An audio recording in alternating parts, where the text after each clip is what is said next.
Hi everyone, welcome to market pirates. And आज हम करने वाले हैं गोल्ड के अंदर एनालिसिस।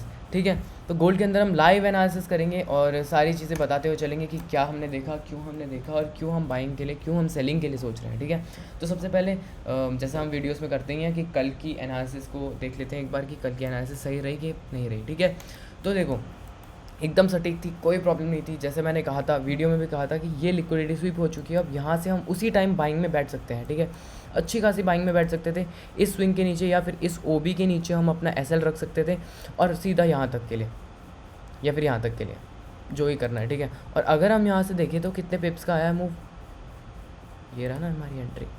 हाँ, ओ भाई 1200 पिप्स, गजब। 1200 पिप्स का मूव आया है यहाँ से यहाँ तक के लिए। ठीक है, और एक ही ट्रेड में मैंने कहा था बहुत अच्छा मूव आएगा। यहाँ से लिक्विडिटी स्वीप हुई है और यहाँ से, और अब मैंने कहा था, मैंने एक और चीज़ कही थी कि अब जब इसके ऊपर आ जाएगा मार्केट, इसके ऊपर तो हम बहुत अच्छी बाइंग देख सकते हैं। यहाँ से मतलब यहाँ से इस वाले लेवल से या इस वाले लेवल से हम लगातार बाइंग देख सकते हैं, लगातार बाइंग, और सीधा ऑल टाइम हाई जो था ही मार्केट का बना रखा उसने। ठीक है, तो ये चीज़, खैर ये चीज़ बात की बात हो गई। ये 1 आवर में हम आए, हमने देखा जो कल की एनालिसिस थी वो बिल्कुल सही थी, बिल्कुल सटीक थी। ठीक है, उस बेसिस पे हम अगर ट्रेड लेते तो अच्छे खासे प्रॉफिट्स होते। खैर अब आगे की एनालिसिस करते हैं। ठीक है, पहले डिलीट कर दें। ओके, ठीक है, अब वीकली टाइम फ्रेम में चलेंगे। ठीक है, तो जैसा मैंने कहा, अब मैं ये भी बता देता हूँ कि अगली वीक की कैंडल कैसी रहेगी।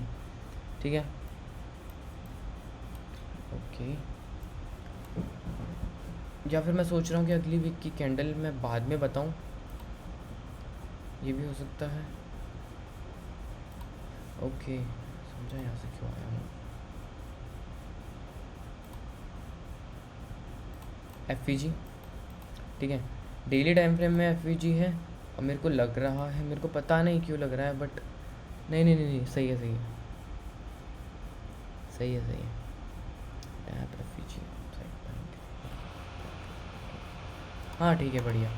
डेली टाइम फ्रेम में ये रहा अपना 4 आवर में बढ़िया मिल सकते हैं, 4 आवर में मिल जाएंगे बढ़िया। हाँ एक सेकेंड,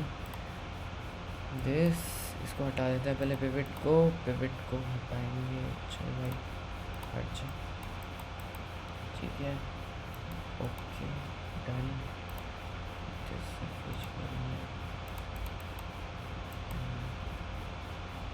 जो टारगेट्स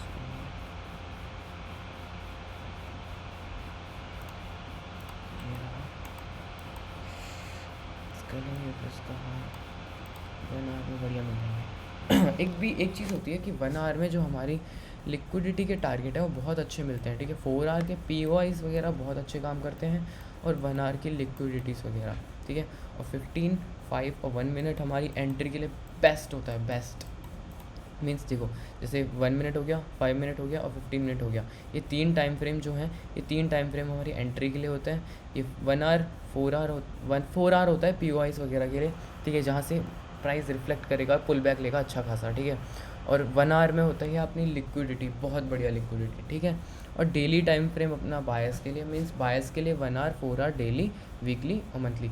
वीकली और मंथली होता है लॉन्ग टर्म बायस के लिए, जैसे कि एक इन्वेस्टिंग के तौर पे समझ सकते हैं हम, मतलब एक हिसाब से एक स्विंग ट्रेड के कर रहे हैं ना अगर हम, तो हम मंथली और वीकली को लेंगे, डेली, मंथली, वीकली। ठीक है, अगर हमको डे के बायस देखने हैं तो हमको डे के बायस, अगर मैं कह रहा हूँ डे के बायस देखने हैं तो 1 आवर और 30 मिनट।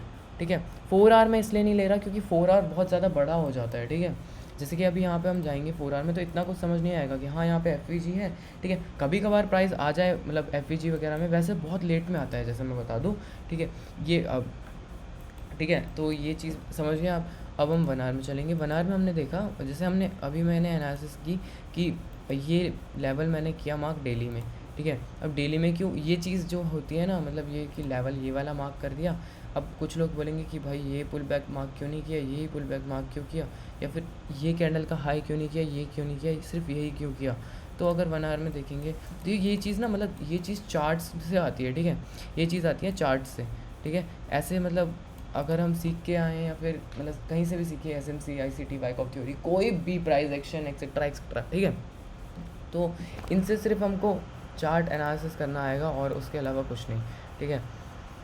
बट जो हमारा मेन होता है, मेन मीन्स जैसे कि अभी मैं एनालिसिस कर रहा हूँ, तो ये एनालिसिस होती है एक्सपीरियंस के साथ साथ, मतलब एक्सपीरियंस ऐसा कि चार्ट्स का एक्सपीरियंस चार्ट से मिलता है। जो चीज़ हमें एसएमसी, आईसीटी, प्राइस एक्शन और जितनी भी थ्योरीज़ हैं, जो भी स्ट्रैटेजीज़ हैं, इनसे नहीं मिलती, वो सारी चीज़ें हमें चार्ट से मिलती है, ठीक है।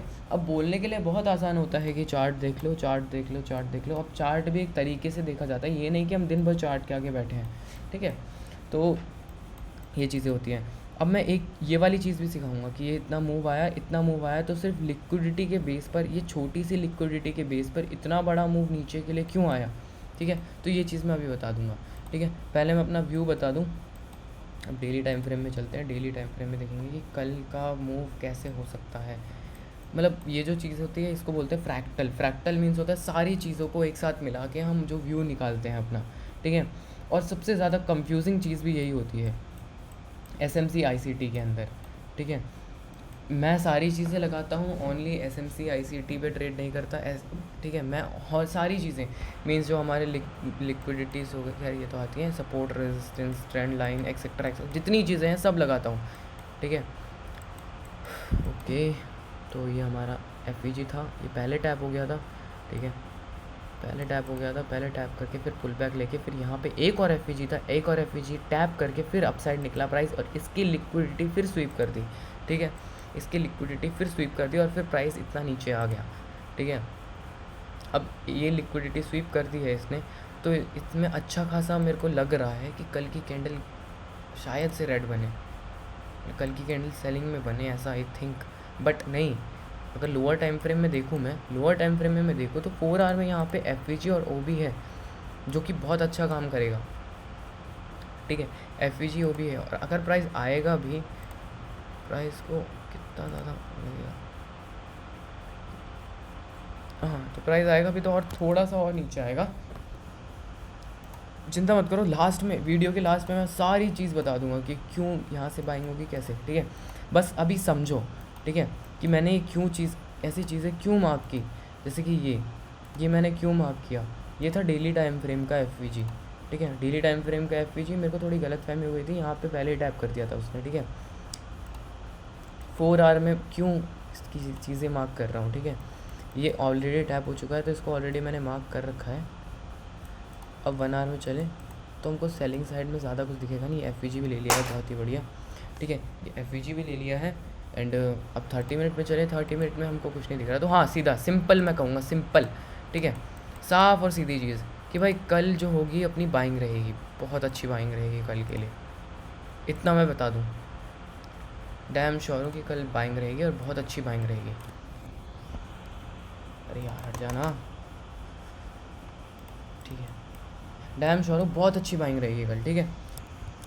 ओके, गोल्ड में कल हमारी बाइंग रहेगी। अब मैं लेवल्स बताता हूँ कहाँ से हम बाय कर सकते हैं, ठीक है। अब देखो, अब एक चीज़ तो तय है कि जब अगली कैंडल बनेगी, ठीक है, तो मतलब 1 आवर में जो अगली कैंडल बनेगी, अगली कैंडल यहाँ पर एक एफवीजी बना देगी, ठीक है। यहाँ पर एक एफवीजी बना देगी तो वो एफवीजी हमारा थोड़ा हर्डल रहेगा। बाकी हम अगर उठाएं या फिर अगर हम बाय करें तो बाय हम यहाँ से कर सकते हैं, यहाँ से बहुत अच्छी खासी बाइंग कर सकते हैं हम, ठीक है। अगर 30 मिनट या 15 मिनट में चलते हैं, 15 मिनट में देखें, ठीक है। 15 मिनट में अभी देख रहे हो, साफ दिख रहा होगा आपको कि यहाँ पे कोई भी पीओआई नहीं बना रहा है, ठीक है। एक ट्रेंड लाइन आ रही है बट वो भी ठीक है, ठीक है, हाँ। तो फिर कोई मतलब ऐसा कोई अच्छा खासा मतलब वो नहीं बना रहा है, लिक्विडिटी ओनली, इसको बोलते हैं लो रेजिस्टेंस लिक्विडिटी, ठीक है। जहाँ पर प्राइस एक भी पीओआई ना बनाए या फिर हर पीओआई को टैप करते सेलिंग साइड में आए तो फिर उसे ही कहते हैं लो रेजिस्टेंस लिक्विडिटी, ठीक है। और ऐसे जो प्राइस चलते हैं ना, ये वाला जो है, ये वाले हैं अपने वो क्या रिटेलर्स, ठीक है। ये जो मूव है ये तो न्यूज़ की वजह से है कि स्टेट ऑफ हॉर्मस वगैरह खुल गया है, ओके। तो यहाँ पर हमको एक एफवीजी दिख रहा होगा, ये देखो एफवीजी दिखा, ठीक है। अब यहाँ से प्राइस हो सकता है कि यहाँ से एक पुल बैक मारे, फिर टैप करे, फिर यहाँ, और फिर जो अपना लास्ट वाला होगा मीन्स यहाँ से मार्क करते हैं, एक सेकेंड, ठीक है। फिर मार्क करें, हाँ तो फिर ये रहा अपना लेवल हमको मिल गया, ये रहा अपना लेवल।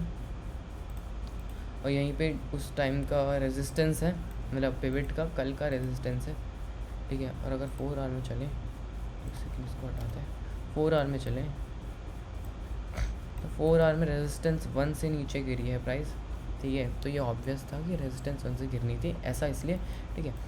तो अब देखो, अब मैं एक बहुत कमाल की चीज़ बताता हूँ हम लोगों को, ठीक है। सबसे पहले ये देखो, तुमने कभी भी नोटिस किया होगा कि प्राइस बाइंग आई, फिर सेलिंग आती है, फिर सेलिंग आती है, फिर बाइंग आई और फिर सेलिंग आती है। प्राइस ऐसा क्यों करता है? यहाँ से देखो, एकदम कितनी अच्छी बाइंग आई है, उसके बाद फिर इतना पुल बैक, फिर अच्छी बाइंग आई, फिर पुल बैक, फिर बाइंग आई, फिर पुल बैक, और फिर नीचे, और फिर उसके बाद फिर बाइंग, और फिर बाइंग आई तो फिर उसका फिर पुल बैक, और फिर उसके बाद अच्छी खासी बाइंग और फिर पुल बैक। क्यों मतलब क्या रीज़न है, ठीक है। तो एक चीज़ मैं बता दूं कि कभी भी अगर तुम लोग ना बढ़िया मूव देखो, जैसे कि यहाँ से हमने देखा और यहाँ तक का कि अच्छा खासा इतना बड़ा मूव आया, ठीक है। तो इतना बड़ा मूव आया तो इसका मतलब, जैसे इसका मतलब ये नहीं है कि कोई POI रहा होगा उसकी वजह से, नहीं। जैसे अच्छा खासा मूव आया तो यहाँ से यहाँ तक मतलब कि 50% चांस होते हैं कि प्राइस 80% तक गिरे। मीन्स जैसे यहाँ से हम यहाँ तक हम 100% मानते हैं, ठीक है। अब यहाँ से प्राइस गिर रहा है, तो अब यहाँ से गिर रहा है तो मैं 50% चांस लेके चलूँगा, मतलब अपने दिमाग में ये रखूँगा कि हाँ, अगर प्राइस यहाँ तक आना चाहता है, मतलब इसके 80% आना चाहता है, तो उसको मतलब उस पर उसकी प्रोबेबिलिटी 50% है, ठीक है। और 80% प्रोबेबिलिटी होती है कि ये 50% जाए। जैसे कि अभी प्राइस एग्जैक्ट 50% पे होगा, ठीक है। थोड़ा सा रह रखा है 50%, 0.5 1, ठीक है। 50% तो बस आने ही वाला है प्राइस, और इसके बाद हम सीधा बाइंग कर सकते हैं, ठीक है। क्योंकि इतना नीचे आने का कोई इतना रीज़न नहीं है, मैं बता दूं, क्योंकि प्राइस अगर निकलेगा तो यहीं से निकलेगा, और फिर यहाँ से एक धक्का लगने के लिए उसके लिए इसके पास एक रेजिस्टेंस 1 भी था, और हमारी लिक्विडिटी भी थी, ठीक है। अब कुछ लोग बोलेंगे ये लिक्विडिटी क्यों नहीं, तो भाई चार्ट देख लो अगर कोई ऐसा बोलेगा तो। खैर, इतनी चीज़ें समझ गए हो, बहुत अच्छा, सारी चीज़ें समझ गए। प्राइस ऐसे आ सकता है यहाँ पे, फिर एक पुल बैक, फिर ये लिक्विडिटी लेकर फिर यहाँ से एक पुल बैक मार के अच्छा खासा मूव, ठीक है, यहाँ तक वो, ठीक है। तो ये हमारी गोल्ड की एनालिसिस, और अच्छा लगा हो तो वीडियो को लाइक करना और चैनल सब्सक्राइब करना ऐसे ही अमेजिंग वीडियोस के लिए, ऐसी ही प्रेडिक्शंस के लिए, ठीक है। तो सभी को अब मिलते हैं, सभी को बाय।